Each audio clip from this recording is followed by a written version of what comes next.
Look at this audience. This is insane. Look at that. So we're going to be taking a look at a video here. This is the WCG 2009 finals. Jaedong versus Stork.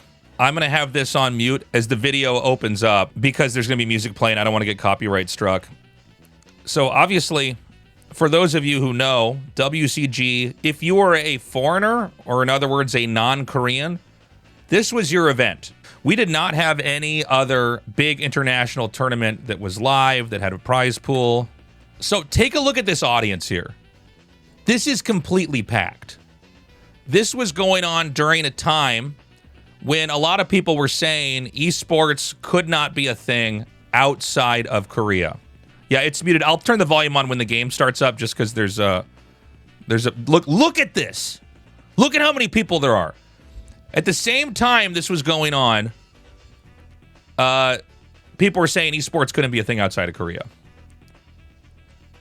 Could not be a Chinese event without a lot of red, by the way. So to what I was saying earlier before the video was lagging, if you were a foreigner, this was your event. By the way, when you look at this, you can kind of appreciate why, ever since the early days, people have been obsessed with trying to get esports into China. There are so many people, but also just a lot of esports fans in general. That's the trophy, by the way. This was the era of the attempted soundproof booths, by the way. So soundproofing was not ideal back then. These booths, by the way, I've actually had the opportunity to sit in these, like when I'm working at these events and I'm not there. They get really hot. A lot of times they got to stick a box fan under the computer. It's rough. You'll see players sometimes like really sweated in there because they got big lights on them. The computer heats up in there. Usually these convention halls, I mean, if you look at how many people are in here, I remember it specifically being hot in the arena itself because there were just so many people down here. And keep in mind, this is a Korea versus Korea finals. There's still this many people watching. We all know Korea's the best, and I personally don't mind watching Korea versus Korea finals, but it's always a little bit more hype when it's like, let's say Korea versus China, or Korea versus USA, or USA versus China. So whenever we're doing these events, we're always kind of hoping that we get like two nations going at it in a finals, because that's just kind of ideal. It's true even for the different races in StarCraft when you get to the finals. Honestly, a TVZ is always a little bit better than a ZVZ or a TVT, right? You get the people that are root for that race showing up. So yeah, this was an exciting time. This was after StarCraft 2 was announced. So I am going to turn the volume on in a second here. I think we're almost in the game. This was produced by OnGameNet. Here's a thing they don't really do anymore, but they used to make a 3D model of the map and zoom around it. It'd be cool if they did that now, but I guess it's kind of unneeded. Probably costs money that they don't have to spend, I guess. The map's Tau-Cross. This is a pretty good map. I believe this was in the ladder pool. Look at this audience. This is insane. Look at that. So this was back in 2009. Artosis and I were living in Korea. By the way, it's so funny. Every Chinese event, like, you gotta have red, you gotta have dragons. Like, it's undeniable that it is in China. WCG, by the way, a Korean brand. I think it was originally owned by one of the sons of Samsung, of the Samsung CEO at the time. I was down here with a couple of other American players. I wasn't competing in this, by the way, but Artosis and I were in Seoul, and so this was an easy trip for us to negotiate with WCG to fly us over. And I think we're almost in this. By the way, look at how much younger Stork looks. Thank you so much for the raid horse feed. I appreciate it. And so I think we're going to get into this. Now, I am casting in this, so I'm going to keep it a little bit lower because I find even hearing my own voice, it's so distracting. Also, my casting ability was so bad and not refined. By the way, the production is doing a great job of consistently showing this crowd. You had Chinese fans traveling from all over China to get down to see this. I remember, by the way, one of my first China culture shocks was trying to get food at McDonald's in China and realizing that people don't really wait in line. And I remember kind of having a panic attack just trying to like get a McMuffin in the morning before this event happened. Okay, we should be okay with the volume. Really is kind of out of the ordinary. It says, All right, Artos, just keep it down. I have a little hole here where I can abuse it if I do something different. Is this volume okay? It's like kind of there. Okay, we've got Jadon up here at the top right. If you hear my voice, by the way, He is concentrating, man. Look at those. you can tell I haven't learned how to project from my diaphragm. Here's Stork over here at the middle left. That's me. Now there's only 3 starting spots on this map, so whenever you scout your opponent, you got My voice is so nasally. Chance of finding him right off the bat. Indeed, and Jadon's Overlord being sent in the right direction, and that is always great for a Zerg player on a more than 2-player map. So, just get that lucky you can Overlord see send. this was You get when to they had. spend Oh well, I guess we're gonna go back to the for a lot audience longer, for a second and here. That can really end up paying off, especially if they do some sort of weird strategy. Absolutely. You can see there's already a lot of Jadong signs in the crud. I don't believe we've seen as many Stork signs. So down here in the bottom right of the screen, you can see that they have this. Doesn't mean he doesn't know how to play. This was really cool. They went into the game, used the code to like pull out the information so you could see the player's minerals, gas, and supply. I remember being really excited that they had this. Block them in with that one pylon at the choke, and basically just kill them with cannons. Right. You know, One of the complaints I always had of of WCG was that the finals were also a best of 3. You see a lot more cheering in the audience. I would love to have a best of 5. I feel like if you're going to have a finals, you have to have best of 5. You can do best of 7 as well, but I think he's actually, and a lot of people ask, like, why wasn't every finals always a best of 7? Think about this. It's very rare to get a 4-3 in a best of 7 finals. Where a best of 5 finals, it's fairly common to get a 5-2. Or, sorry, a 3-2.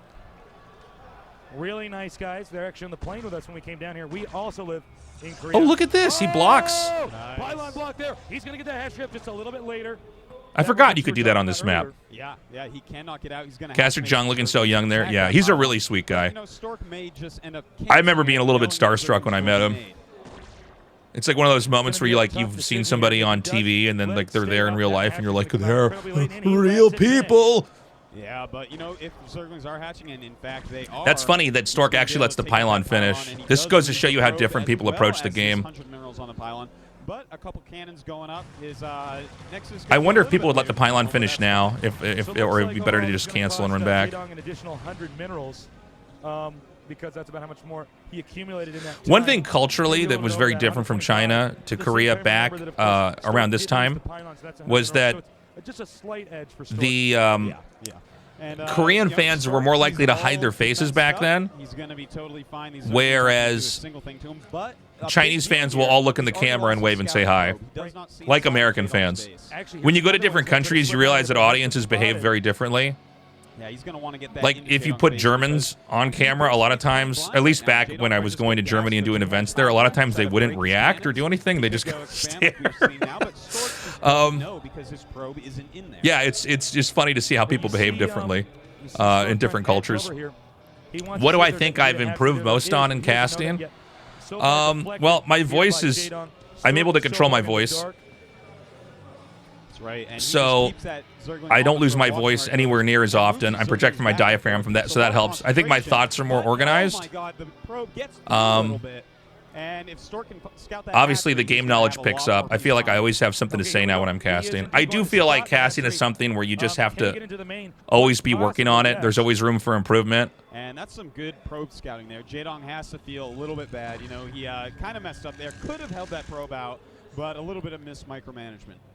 Okay, so this is kind GTR in chat says they were hiding their faces because they were skipping study sessions to watch Broodor. Some were, but also culturally, people just hid their faces a lot more. It was a much more reserved culture back then. Indeed, and you know, this is really good. How do you project from your diaphragm more?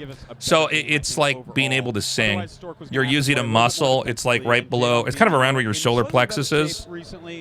You're flexing it and you're pushing the air out in a way where your voice will resonate without you having to shout.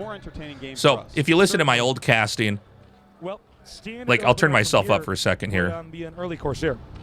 Yeah. But Stork doesn't always play by the norm. No, not at all. So what I'm doing there is I'm trying to shout. But I think he will be going for that this time. We do not. If you notice, see +1 Artos is attack always going projected yet, from his and that diaphragm, would so be he the sounds other kind of the thing. same. And there we go, a second gas, so he's definitely going something pretty gas heavy, and there it is, the Stargate. Here, let's wait for me to talk again. Well, now we got to see what Jaedong's going to do. It looks like he is going to go actually Corsair, Dark Templar, possibly Corsair with some Zealots and So, legs. But I just don't Corsair, sound good. That's the most stable way. You know, Bisu is kind of My voice isn't most deep. well-known for that. It's why, like, However, if you listen to my Jaedong's old stuff, I already sound either like this or I sound like I'm dying of emphysema, and that's because I blew my vocal cords out in the previous cast. Such a Protoss killer, Like, such a doing this protein event, I would go home on the plane, and you could that barely, I just I see him could as a barely favorite talk player. because I was Stork- screaming. but so far, Stork is playing really quite immaculately. Again, another shot. If you're just now joining us. Yeah, if you want to learn how to project from your diaphragm, you could take a singing lesson. You could probably learn on YouTube, to be honest. Maybe more. But basically, I can talk like this. This is the same like way I would cast. Of the convention hall, and there are monitors in places that we aren't even and I getting could do it for shots of hours, there and I'm fine. people watching this. Yep. And not lose it. But I used to be stressed out in my early career because I would sometimes sound like shit, and people would be like, "Oh my God, are you the guy that's like going to talk like, during the show?" And I'm like, "Yes, I am." But I think after coming down here, This was Yaoyan. This was a big. I don't know if it's a gaming website or what.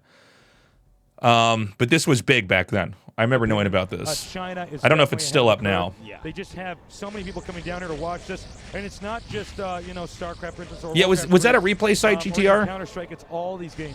And you know, esports. It just, Oh, I forgot what I was to mention. So I was talking about finals, best of 5 versus best of 7. Best of 5, you're more likely to get a 3-2, which is better TV. Best of 7, you're more likely to get like a 4-1 or a 4-2, which is not as good TV.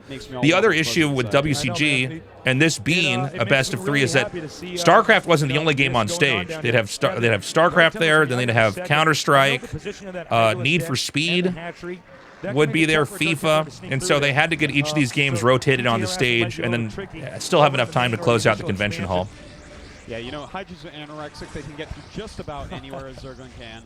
So it's really nice to make little walls like that. It's going to make it hard. So one thing you'll notice in this game, anyway, and losing that Corsair, that's kind of a big deal. And he may lose this one. oh, you know what? By the way, I think the sound might be slightly desynced from the video. I just realized this because the Corsair was killed and you heard the audience react a second later. And here come the skirmish. Sorry about that. Oh, run. Oh, and he turns around. He wants some more scouting information before going back home. So what I was saying a second ago, one thing you'll notice is that this game looks fairly modern.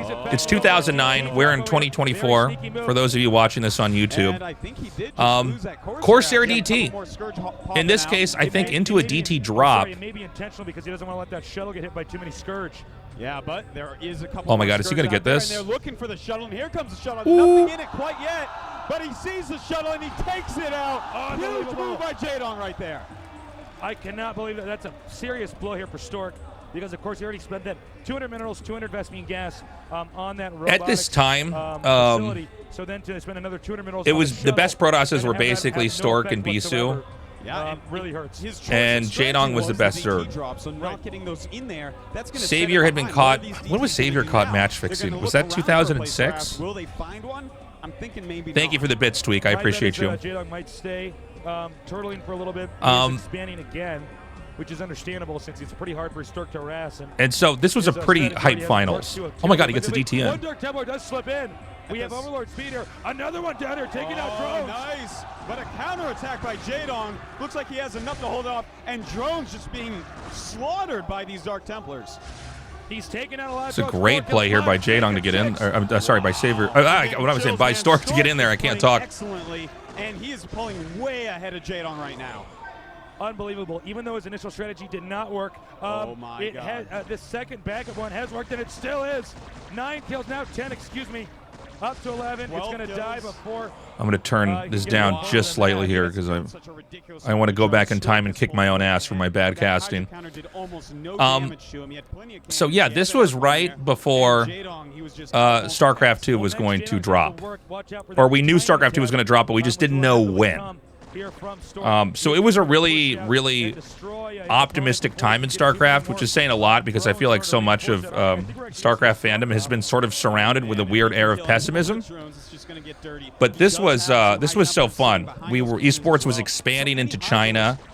At the same time, there was speculation that StarCraft 2 could be big globally, and it turned out it was. It was a massive hit and basically caused the esports boom that spread into Europe and North America.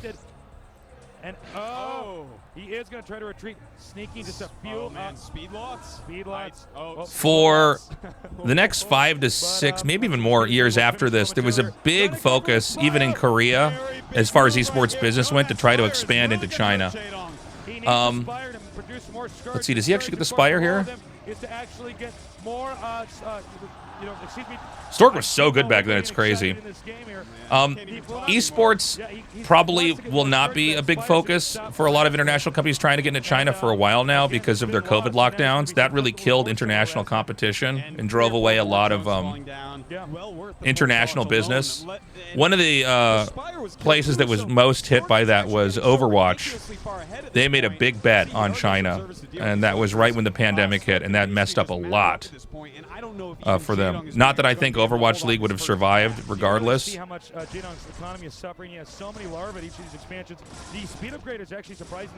It's interesting seeing how well Stork plays now. I think if for those of you that only know StarCraft 1 from the ASL, you might be like aware of Stork, but not really, be a big fan because he's done okay in ASL, but he doesn't really get deep in tournaments. He seems to also like almost always go carriers versus Terran, which isn't like bad or wrong, but I feel like you can only do that so much before it becomes predictable. But at this time, I mean, he was just a god. One of the things about Stork was that he was really good at optimizing builds, but when you're the guy that optimizes the build, that means everybody just copies your build order. And so it's kind of hard to stay distinctly ahead. But he did a lot of problem solving. He was my favorite player to study build orders of. Stork got some badass StarCraft 2 games when he first switched. Yes, he did. He was also considered a really good coach for the game. Okay, again, getting closer and closer to his opponent's base. Dragoons now reinforcing the army. Uh-oh. Oh, yeah, I see in chat. League of Legends came out around 2009, if I recall correctly. In the early days of the Han League. Yeah, Han, it's funny. Heroes of New Earth was a game that people that were trying to have a lot of foresight, they thought that was going to be the big game, but it seems like Riot just handled everything so much better. Oh, the Templars are out. 2 High Templars getting Hydras and drones. Beautiful drop right there. Did Han ever really get off the ground? I don't know. I know that there's still an underground scene that plays it. Yeah, Han was $30. League of Legends was free to play. Yeah, that was the big difference. StarCraft 2 should have been free to play from the beginning and have microtransactions, and it would probably be in a much better state now. Although it's obviously StarCraft 2 esports still lives on. Taking this third base, maybe put a little bit of pressure on, but the safer he plays, the more likely it is he's It did seem like at this time in StarCraft, as far as meta goes, Protoss is pushed too early. I don't know if that's going to ring true here. But if you look at the size of this army, this is like, it might be enough to kill Zerg, but it seems like there's probably not enough Dragoons and probably not enough Zealots. I feel like what I'm seeing here looks like what a lot of my games look like. Where like I kind of get halfway through pushing. I mean, even back then, it's probably also true for me now, but pushing out and maybe just not quite having enough. I'm not sure why he's just going with this attack so hardcore, but Jaedong, beautiful defense, and ends up killing. And this is going to set Stork back for this whole game here. Are the Dragoons that are coming down to reinforce. I cannot believe that Jaedong deflected that. What Jaedong did is neglected getting drones and instead opted to get a lot more. So at this moment, yeah, whenever you see just Dragoons, you know you're in trouble. In fact, attack and then not pull back his army, and that just happened. So look at that! No longer suffering as much. Good Lord! How many people are in here? I know, it is unreal. It's wild, man. Unreal thing, man. Stork, that was a big blunder. He played this game beautifully up till then. Yep. Why attack when you just took your third base? And Jaedong, I remember sweating while I was casting this. There was just so many bodies. So Artosis and me are somewhere like on one of these corners. Which I think is just, I don't know if they were panning away from the stage or towards it, but somewhere like on the side of the stage. And yeah, it was just crazy. Not as far ahead as he could have been. Yeah, I think you're right. So Jaedong actually going to sit back, keep pumping out the upgrades. One moment. or I guess I should say one thing that you can do in moments like this if you're slightly ahead as Protoss is try to get a ton of the people with upgrades on the camcorders. you said earlier, observer speed or vision, Yeah. just because it helps you not mess up in a micro battle. But again, Stork is nowhere near as ahead as he was earlier.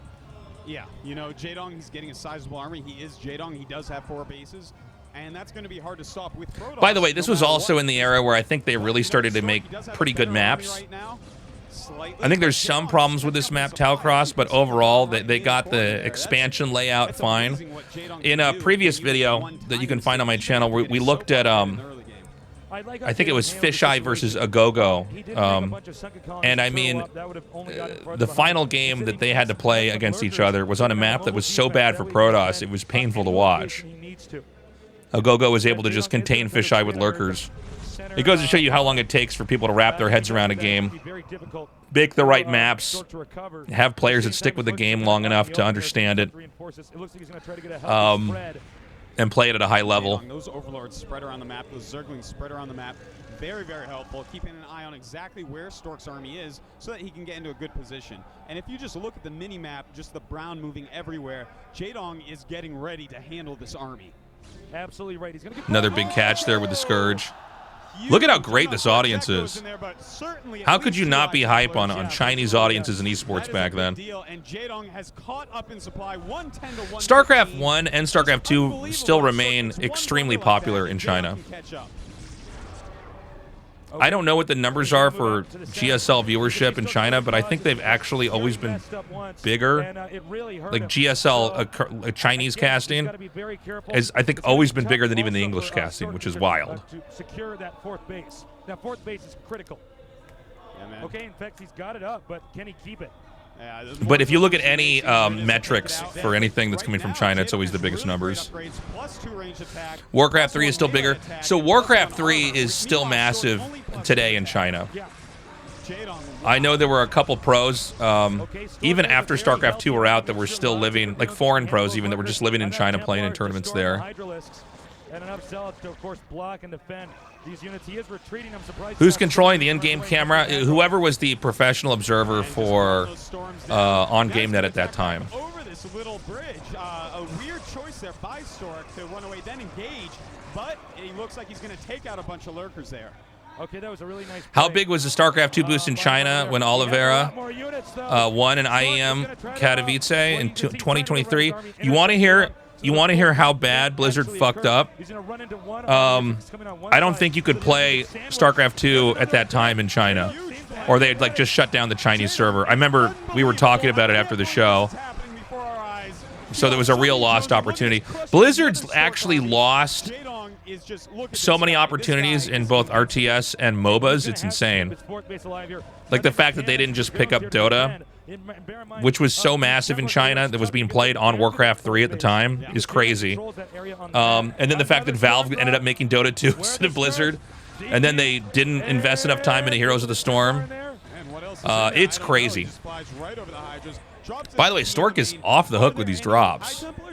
I don't know. I don't see him. But one thing about putting Dark Templars versus High Templars... One of the things that was, I mean, it's still true today, but I remember this really being like a thing that everybody was doing, was just sending DTs into worker lines in the main and not caring if the overlords could see them.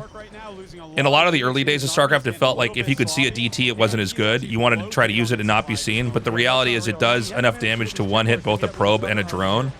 So, like, why would you not use that?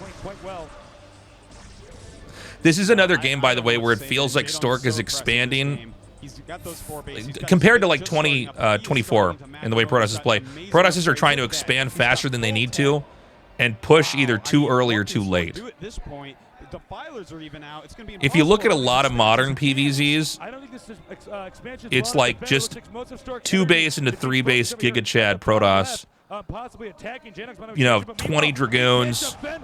Let's hit them right before Defilers hit. Back then, it was like people pushed way too soon. So quickly to these cracklings, and it looks like Stork is just going to go for a counterattack at the bottom with some Zealots. I don't know what he's going to do here, man. He is being run over by these Zerglings. Yeah, Dark Swarm still really good back then. Plague still really good back then. Which would be somewhat of a trade, but still. Protoss need gas expansions more than mineral expansions. And Yeah. of course, this one he just lost is a gas expansion. And he is in trouble right now. His main is mined out. His natural almost gone. All he has left now is this mineral base, which Jaedong is about to say. It's funny, yeah, Stork just kind of fizzles out here. I wasn't really planning on doing too much analysis of the game itself, but I'll go ahead and just say, like, yeah, all that push that he did early on with the Dragoons was way too soon. By Jaedong, if he can actually take out this expansion. But again, if you look at this game, this doesn't look that different from an ASL game now. You know, the unit comps were mapped out. The maps are pretty good. Oh no, he's going to lose these Templars. Oh no! One of the things, you can hear the audience cheering in the back. If this game's gonna, I gotta make sure I mute it because the music's gonna start blasting. I don't want to get copyright struck. One of the things that was so cool to me when I first came to Korea and watched the Star League, and you can hear it when the way the audience is reacting here, is the audience is reacting in a way that they actually understand exactly what's going on in the game. Like when the Templars get killed, they know, okay, that's the most important unit. And I remember that just giving me chills when I came to Korea. They know that if you hear the audience go nuts there, they know, okay, that's the building that makes the Ultralisks. In a lot of all right, GG, there we go. In a lot of my very early events that I would do in like the US, I would realize the audience did not understand the game as well and wouldn't know what was a big deal and what wasn't a big deal. So Jaedong takes that first game. He does go on to win this 2-1. But yeah, I wanted to share a little bit of history with you guys there. Again, WCG, a really important tournament for international players. We didn't have anything like a Star League in America that we could all compete in. There was no like regular televised European StarCraft League. Even though we were talking about ESL earlier, they didn't have like some kind of a German StarCraft League with the best players showing up. So this was a yearly tournament that players like me, my brother, Artosis, all the players that were not Korean would compete in. I managed to get to the USA finals, the final tournament, several times after qualifying through regional tournaments, whether that was like in Chicago or Texas. I think I did one in Hollywood. And then you would get to that final USA tournament, and then usually only 1 or 2 people from the US would go on to represent the country and ultimately not win WCG. It would always be won by Koreans. But yeah, a lot of nostalgia for that tournament. Thank you so much for joining me for that little bit of history. Let me know what you think about videos like this in the comments section. Go to my merch shop.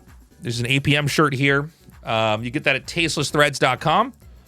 And have a great day. Stay safe out there. Bye-bye.